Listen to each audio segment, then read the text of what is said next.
మానవుడు ఏం చేస్తున్నాడో, ఎందుకు చేస్తున్నాడో, లేదా ఒక పనిని ఎలా చేయాలో సరైన అవగాహన లేక ఆ లోక సంబంధ విషయాల్లో తన మునకలై ఇబ్బందులు పడుతున్న రోజుల్లో దేవుని వాక్యాన్ని మనం ఎందుకు వినాలి, పరిశుద్ధ గ్రంథ లేఖనాలను ఎందుకు మనం పరిశీలన చేయాలి అంటే, వాక్యము మనకు క్లారిటీ ఇస్తుంది.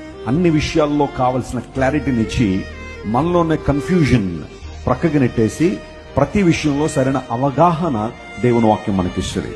మీకు ఎప్పుడైనా ఒక సొల్యూషన్ కావాలి అంటే, ఒక పరిష్కారం కావాలంటే, don't run after people, don't run after the philosophies of this world.